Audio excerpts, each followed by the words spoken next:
Bonjour à tous, on se retrouve aujourd'hui pour un tout nouveau numéro du JT de l'été et cette semaine on a un sommaire assez chargé, alors c'est parti.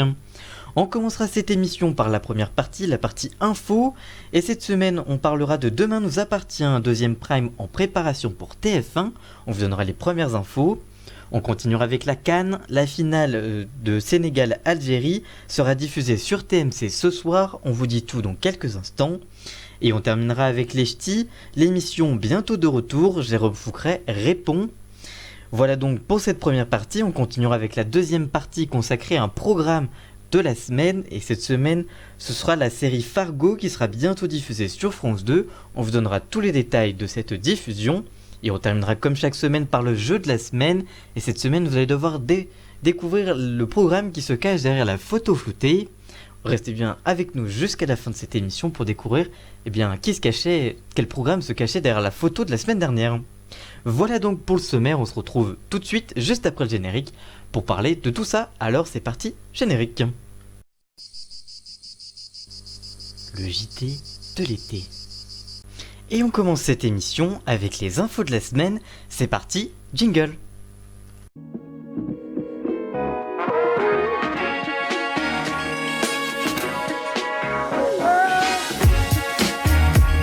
Et on commence cette partie info avec Demain nous appartient. TF1 prépare un deuxième prime événement de sa série quotidienne. Alors que le feuilleton vient de fêter ses 2 ans à l'antenne, TF1 prépare un deuxième prime time événement. Il y a quelques jours, Sarah Faramand, une des productrices du feuilleton, a confirmé lors d'une séance de questions-réponses avec les fans organisée par la chaîne sur son site l'arrivée d'un second prime time.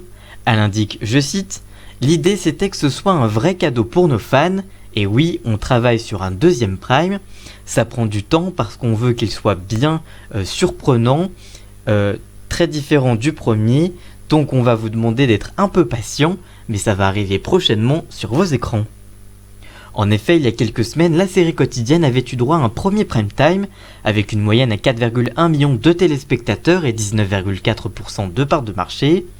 Côté cible, le programme avait convaincu 22,6% des femmes responsables des achats de moins de 50 ans, la cible prioritaire de la chaîne. Alors que le feuilleton vient de fêter ses 2 ans, la série a battu un record historique sur les FRDA, donc les fameuses ménagères, avec 29,7% de part des marchés, sur cette cible prisée des annonceurs il y a seulement quelques jours. TF1 a également relancé il y a quelques jours son feuilleton avec le départ de plusieurs acteurs, mais aussi grâce à la fin de grosses intrigues de ces derniers mois et l'arrivée d'une trame estivale avec Véronique Jeannot et Bernard Ménez en guest. On continue avec la Coupe d'Afrique des Nations. La finale Sénégal-Algérie sera diffusée sur TMC ce vendredi. Après plusieurs semaines de compétition, la Coupe d'Afrique des Nations prendra fin ce vendredi et surprise, la finale sera diffusée sur TMC. C'est dans un communiqué publié ce mercredi que le groupe TF1 annonçait diffuser ce soir, à partir de 20h50, la finale de la Coupe d'Afrique des Nations de football. Cette ultime rencontre opposera les Lions du Sénégal aux Fennecs d'Algérie. La nation du Riyad Mahrez rêve d'offrir une deuxième étoile africaine à ses supporters, 30 ans après sa première victoire. Cette finale se déroulera en Égypte. En France, elle sera commentée par le duo Frédéric Calange et Brahim Thiam. Le groupe TF1 a acheté récemment les droits de diffusion de la finale auprès de beIN Sport, qui a diffusé toute la compétition africaine. Gilles Pélisson, le patron du groupe, a expliqué en juin dernier auprès de l'équipe cette stratégie de n'acquérir des matchs qu'à l'unité. Il indiquait, je cite, « On ne peut pas investir les prix demandés dans la durée, on peut faire un coup, mais pas un événement régulier. » Cette saison déjà, le groupe avait diffusé la finale de la Ligue des Champions féminine avec Lyon. Je cite, « Ce n'était pas du tout programmé, mais banco, on y est allé, on reste attentif et agile en fonction des opportunités. » Et on termine cette première partie des infos avec les ch'tis, le programme de télé-réalité de W9 bientôt de retour. Jérôme Foucret répond. Après plusieurs années d'absence à l'antenne, le programme de télé-réalité Les Ch'tis pourrait-il bientôt faire son retour à l'antenne ? Avant le lancement avec succès des Marseillais, W9 diffusait une autre télé-réalité, Les Ch'tis, Dans cette émission, 10 candidats de la région Nord-Pas-de-Calais se réunissaient dans une villa de rêve. Chacun d'entre eux mettait à profit son métier pour répondre aux besoins de la bouqueuse. Après avoir vu le retour d'anciens candidats de l'émission dans les Marseillais, les téléspectateurs se demandent si un retour des ch'tis serait possible. Lors d'une interview accordée à nos confrères de puremedia.com, Jérôme Foucret, directeur général de M6 et de Sister, a répondu à la question du retour, restant assez vague. Il indique, je cite, « Les ch'tis sont revenus dans la dernière saison des Marseillais. Il est possible que plusieurs d'entre eux continuent de revenir dans nos différentes franchises de télé-réalité. En d'autres termes, il n'y a pas de retour prévu, mais les candidats pourraient eux revenir. » Toujours durant cette entrevue, l'homme indique que, je cite, « Les feuilletons réalité sont un pilier d'audience de W9. En effet, les audiences des émissions d'Access atteignent une moyenne de 700 000 téléspectateurs en audience veille et jusqu'à 1,2 million de téléspectateurs en audience consolidée. » Le dirigeant poursuit sur le succès de la télé-réalité en France. Il précise, je cite, « On est loin d'un phénomène d'usure. La part de marché commercial flirte avec les 10%. Entre 19h et 21h. Sur les moins de 25 ans, nous pouvons même atteindre 25%, ce qui place W9 première chaîne nationale sur cette cible. Parallèlement, le rayonnement digital est phénoménal, avec un total de 200 millions de vidéos vues par saison. Sur 2018, W9 détient 98 des 100 meilleures audiences réalisées par des programmes de télévision sur Internet, donc avec l'audience consolidée. Il en dit plus également sur l'avenir de ces franchises de télé-réalité. Il confie, je cite, « Avec un tel succès, toutes les marques existantes ont vocation à revenir en 2019-2020. » Que pensez-vous de toutes ces infos? Que pensez-vous de la CAN? Que pensez-vous de Demain nous appartient? Que pensez-vous des ch'tis? Que pensez-vous de toutes ces infos que l'on vient de vous donner? Dites-nous tout ça en commentaire, on vous lira bien évidemment. On continue avec la nouvelle chronique de ce JT de l'été, et c'est le programme de la semaine, et cette semaine on va s'intéresser au monde secret, alors c'est parti, jingle.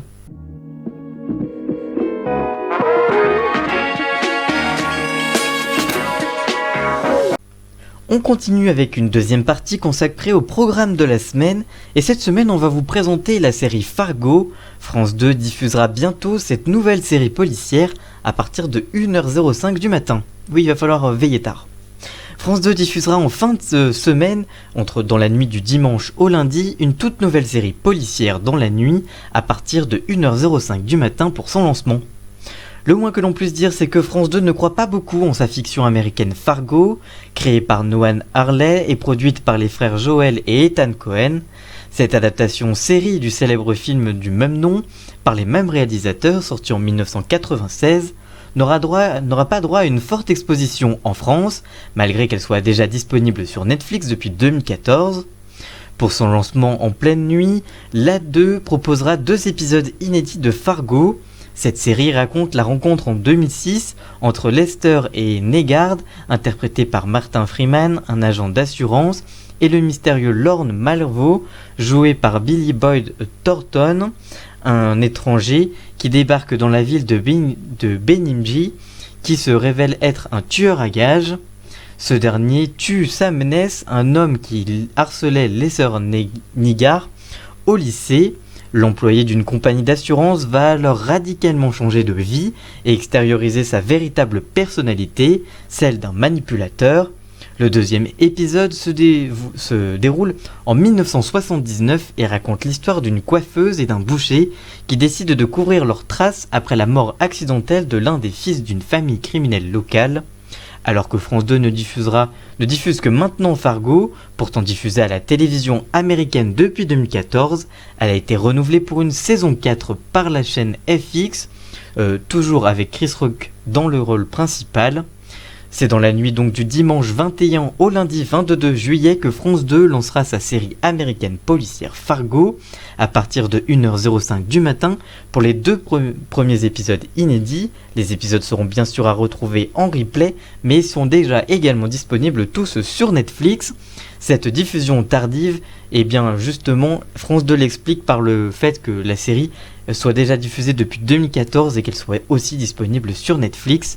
En tout cas, elle elle est quand même diffusée à la télévision, et au moins c'est toujours ça de prix, si au cas où vous n'avez pas Netflix.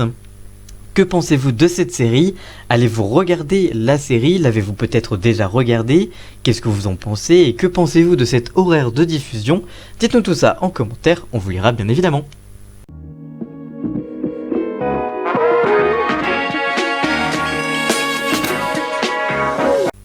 Et on termine cette émission comme chaque semaine par le jeu de la semaine. Et cette semaine, vous avez à découvrir le programme qui se cache derrière cette photo floutée. Si vous l'avez trouvé la bonne réponse, n'hésitez pas à la donner en commentaire. On vous donnera la réponse la semaine prochaine, bien évidemment. Et justement, la réponse de la semaine dernière, le programme qui se cachait derrière cette photo floutée, eh bien c'était Je suis une célébrité, sortez-moi de là, qui a été relancé depuis 2 semaines sur TF1 et qui donc enregistre des scores corrects depuis son lancement sur TF1. Si vous l'avez deviné, n'hésitez pas également à le dire dans les commentaires. Et l'on se retrouve bien évidemment la semaine prochaine pour un tout nouveau JT de l'été. A très bientôt, ciao!